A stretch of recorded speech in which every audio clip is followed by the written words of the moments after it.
I want to be upfront about something before I get into this. I am not the kind of person who writes things like this.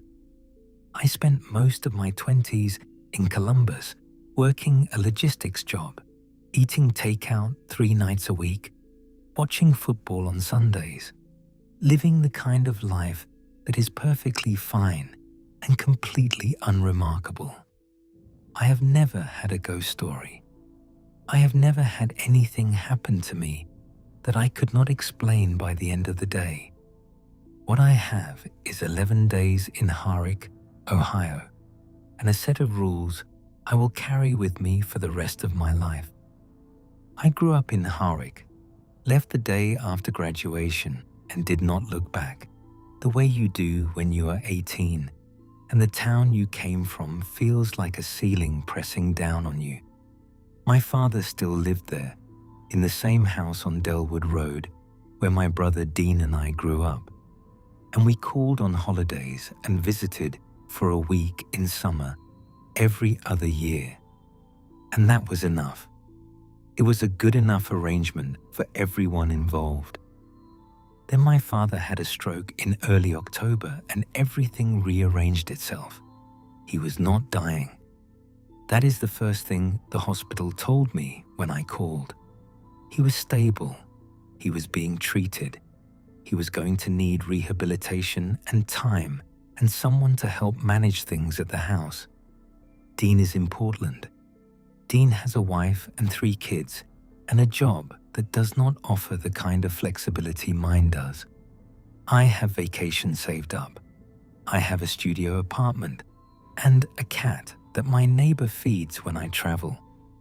The math was not complicated. I drove into Harwick on a Friday evening just before 6, the October light already going amber and low. The house on Delwood Road was smaller than I remembered, the way childhood homes always are, and the big oak in the front yard had lost one of its major limbs at some point in the past decade, leaving a pale scar on the trunk that I did not recognize. I sat in the driveway for a minute before going in. I told myself I was just tired from the drive. Inside, the house smelled like my father. Old coffee and WD-40, and something underneath both of those that was just the particular smell of that building. The way every house has its own specific note that you forget until you walk back into it. I found my old bedroom and dropped my bags and stood in the middle of the floor for a while, looking at the pennant on the wall and the desk where I used to do homework and the window that still faced the same oak tree, now scarred in a way it had not been when I left. I told myself I would only be there for a few weeks. That first evening, I walked over to say hello to Gus. Gus had lived next door to my father for longer than I'd been alive. He was in his late 70s by then, moving a little slower than I remembered.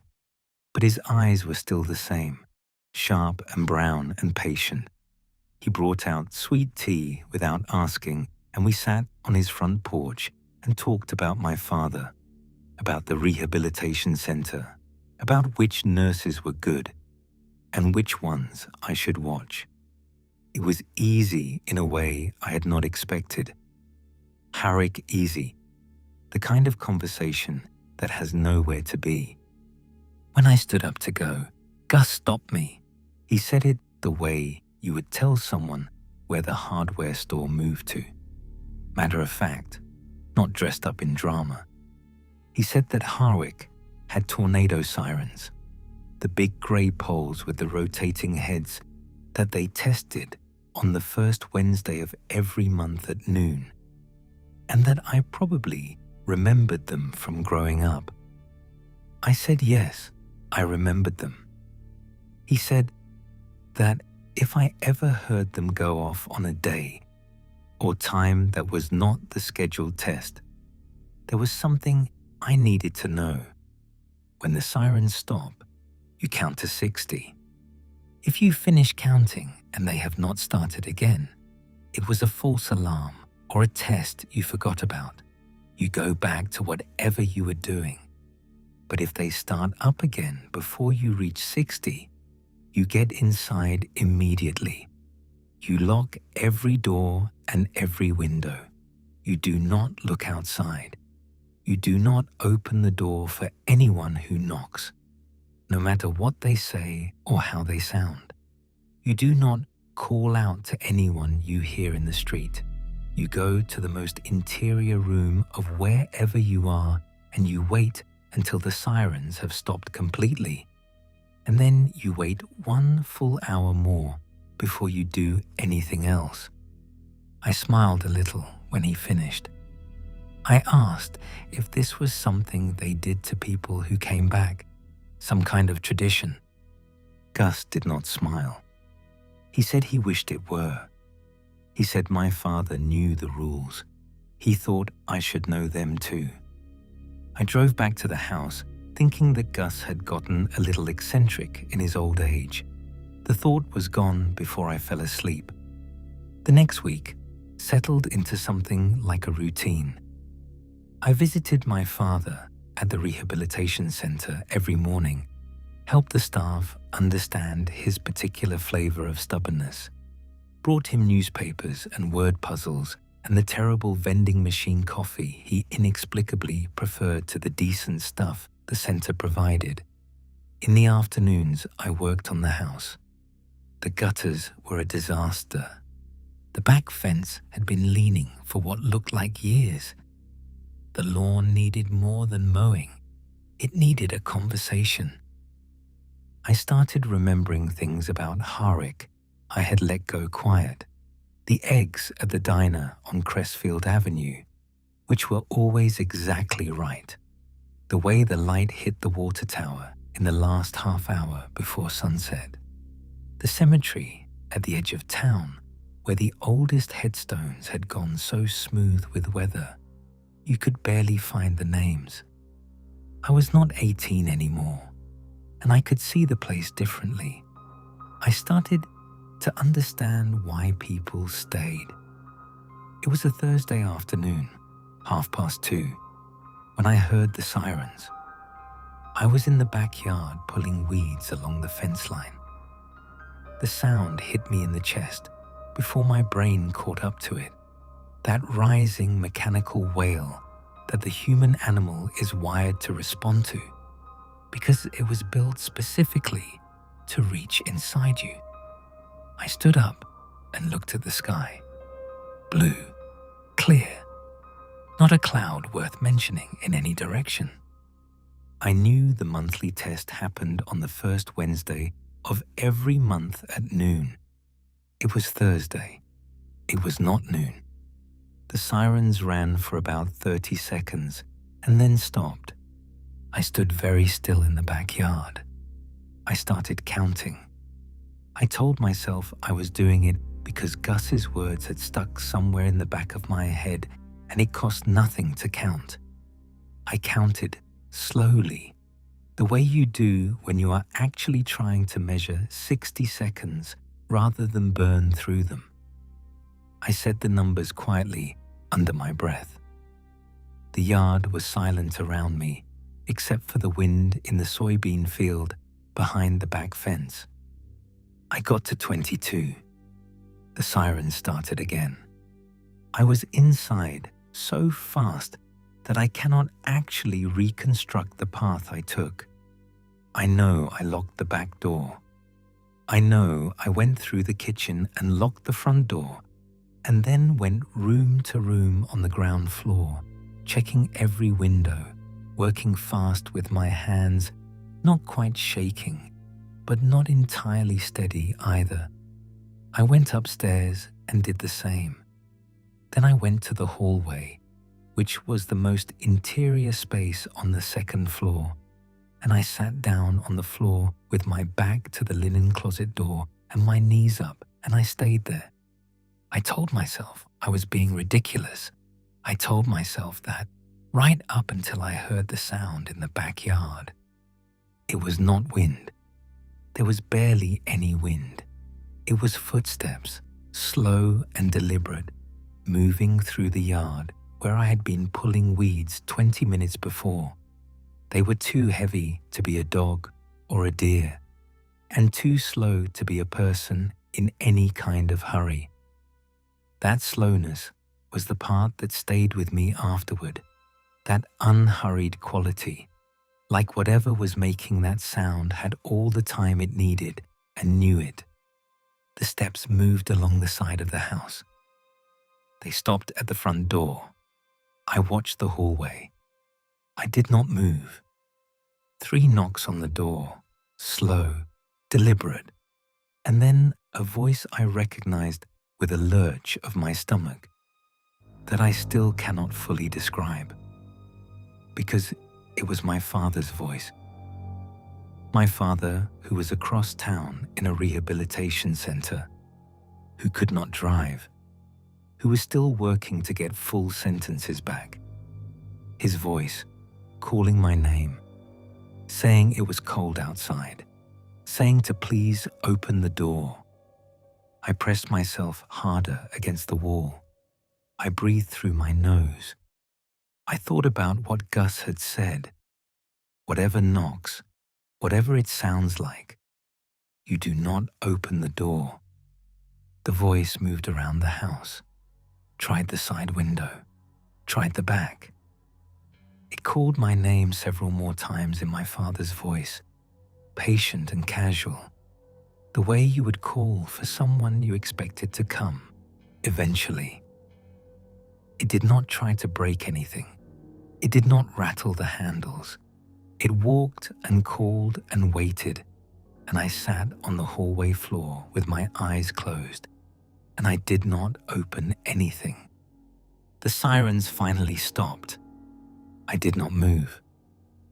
I sat there for a full hour, watching the time on my phone, and when the hour was up, I went downstairs very slowly and looked out through the narrow window beside the front door without touching the curtain. The yard was empty. The street was empty.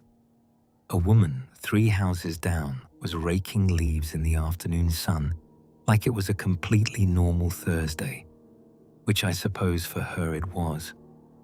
I went to see Gus the following evening and I told him everything.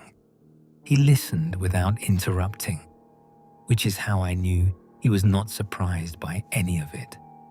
When I finished, he poured more tea and was quiet for a moment, and then he started talking. He told me the sirens had worked this way for as long as anyone in Harik could remember. Longer than that, he said. The oldest people in town, the ones who had already passed on by the time Gus was growing up, talked about it the way they talked about the flooding down by the creek or the bad winters that came every several years. Something that happened here, something that belonged to the place. Nobody knew what they were. He said that plainly, without embarrassment. There were stories, the kind that moved through the diner and the church and the edges of school playgrounds, but he did not put much weight in any particular one. What everybody agreed on was what they did. They came when the sirens restarted. They moved through town slowly. They never forced their way into anything. They waited to be let in. And the thing they were best at, the thing they seemed to understand better than anything else, was sounding like someone you loved. I asked how they knew who to sound like. Gus said he did not know. Maybe they could feel it, the way some animals sense what you are feeling without needing to be told. Maybe they knew the town better than the town knew itself. He said it did not matter how they knew. What mattered was that they did, and that you remembered what to do when they came. I asked if anyone had ever opened the door. He looked at me for a long time. He said yes. Not often, but yes. He said those people were not in Harik anymore, and he said it in a way that made it very clear he was not going to say more on the subject. I asked why nobody had ever tried to get some kind of outside help involved, why there was no official response, no organized effort to do something about it. He gave me a look that was not unkind, but was very tired. The look of someone who had answered a version of that question many times from people younger than him. He said the rules kept people safe. The rules had always kept people safe. There are some things you learn to live alongside instead of against, and trying to fight them is exactly the kind of thinking that gets a person's door open at the wrong moment. I understood that he was right. I did not want to, but I did. I tried to live normally inside what I knew, and I want to tell you that it was hard in ways I had not anticipated. I started listening for sirens at odd hours. I woke up at 3 in the morning because a car alarm on the next block got into my sleep. I watched the sky. I noticed things about Harik I had always seen without understanding. The way people had a particular kind of alertness underneath their ordinary business, a listening quality.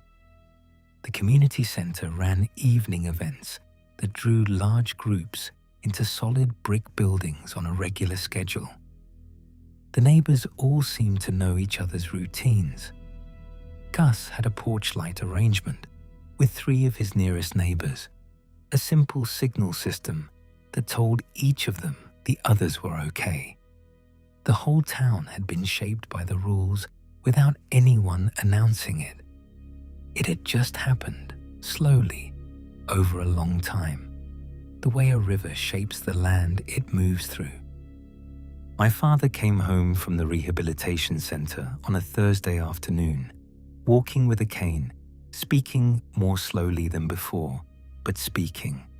I picked him up and drove him home and made dinner, and we sat at the kitchen table, and he talked about the nurses and the food and the other patients in the way he always talked about things, steady and a little wry, finding the humor in everything without performing it. I listened and felt something that was close to okay. That night, unprompted, he told me about a Siren event when I was 4 years old. He said it had been one of the bad ones, long, running through most of an evening. He and my mother had taken Dean and me into the downstairs bathroom, and the 4 of them had sat in there together with the light on and the radio playing. I did not remember it.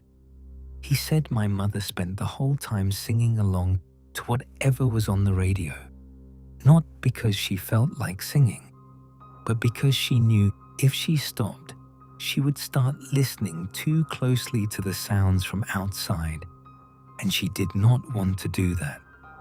My mother passed when I was 16. I had always associated her absence with why I left Harik, but sitting there listening to my father, I thought about a young woman singing along to the radio in a bathroom to keep herself from listening to whatever was walking around outside her house. I thought about her doing that for her kids. I sat with that for a while. My father looked at me and said, "You followed the rules when it happened last week." I said yes. He said good. He said that was all there was to it.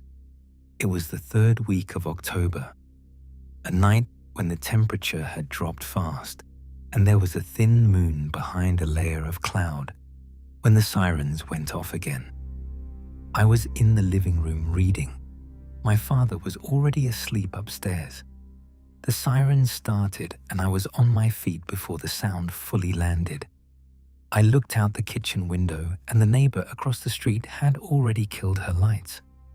Down the block, other houses were going quiet in that coordinated way that was not planned, but was completely understood. The whole street pulling itself inward without a word being said. The sirens stopped. I counted. I reached 40 before they started again. I was ready this time. I went through the house quickly, locking everything, and then I went upstairs and woke my father. I kept my voice steady. I told him what was happening and helped him from the bedroom to the hallway, where we sat together on the floor with our backs to the wall. He had a blanket. I had my phone, which I did not use because I needed to listen. This one was worse than the first. There were more of them. I knew because the sounds were coming from multiple directions at once, from the backyard and the front and the narrow alley that ran between our property and Gus's. I could hear something moving in the alley, slow and close enough that if that window had been open, I might have been able to reach it. I kept my hand on my father's arm. He was still in the way of someone who had done this before, the specific stillness of practiced endurance. The voice that came to the window was not my father's. It was my mother's. 19 years. She had been gone for 19 years, and what came to the window in the alley spoke in her voice the exact pitch and register she used when she called me in from the yard for dinner, warm and a little impatient and completely, utterly real. It said my name. It said it was freezing out here. It said it had missed me. My father's hand came over mine and held it. He did not say anything. He did not need to. The weight of his hand was the whole conversation. I did not open the window. The voice moved away after a while. Other sounds drifted around the house, other attempts, but nothing found what it was looking for because nothing in that house invited it in. Sometime past midnight, the siren stopped. My father and I sat in the hallway for another hour without talking much. When the hour was done, my father said, "Your mother would be glad you remembered." I had to be careful about how I breathed for a few minutes after that. In the days that followed, I sat with a decision I had not expected to have to make. My father was home. He was recovering. He was not yet fully independent, but he was heading there, and I could set things up, hire some help, arrange for Dean to come for a stretch. I could leave Harwich and go back to Columbus and my apartment and my job and my ordinary life. That did not include sitting on hallway floors listening to dead women's voices trying to get in through locked windows. I went to Gus's porch and told him I was thinking about going. He said that was fine. He said most people who came back as adults and then left again made the right choice. He did not try to talk me into anything. I asked if he had ever thought about leaving. He was quiet for a while. He said that when his wife was alive, they talked about it once, after a very bad night. She wanted to go. He could not make himself do it. Even now, he was not entirely sure why. He thought some part of him felt like the town needed people who knew the rules, people who could tell the newcomers and the ones who came back and the young ones growing up. If everyone who understood left, eventually there would only be people who did not know to count. I thought about that for a long time. I thought about the neighbor across the street who killed her lights without being told. I thought about Gus's porch light system and the community center and the way this town held itself together, not in spite of what lived alongside it, but directly because of it. I thought about my father sitting calmly on the hallway floor with his hand over mine.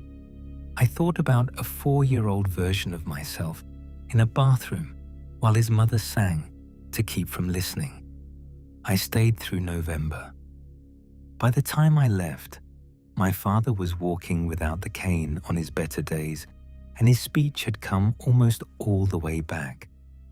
I had arranged a neighbor to check in every afternoon and a meal service for the days she could not make it. I had set up a system with Gus so that if there was a siren event, they would look out for each other. On my last night, my father made dinner, slow and careful, something he had not done since before the stroke. We ate at the kitchen table, and he told stories about when Dean and I were boys, the funny ones he saved for when the room needed lifting. I laughed more than I had in months. After dinner, we watched television together. Nothing important, just the comfortable noise of it. And I thought that this was one of the better evenings I could remember having in a long time. Before bed, my father told me that the rules had kept our family safe for 3 generations. His father had told him. His father's mother had told his father. Back and back, as far as anyone in the family could remember. He said it was the most important thing he had ever passed on to us. I said I knew. I drove out of Harwick the next morning, under a pale November sky, taking the back roads, past the water tower and the cemetery and the diner on Crestfield Avenue. I did not rush any of it.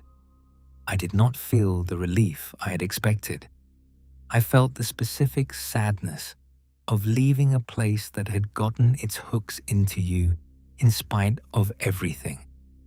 I am writing this from Columbus. It is late and raining, and a little while ago, a civil emergency siren went off somewhere in the city. It happens here sometimes. False alarms, system tests, the occasional real weather warning. I was already at the window before I realized I had moved. I watched the street below. The siren ran for about 20 seconds and then stopped. I counted. I counted all the way to 61. The sirens did not start again. I let out a breath and went back to what I was doing. But I want you to understand something, because this is the reason I am writing this down at all. I did not decide to count. It was not a choice I made.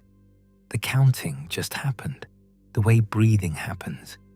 Because somewhere in those weeks in Harwick, Ohio, the rule had stopped being a rule I knew and had become something I simply did.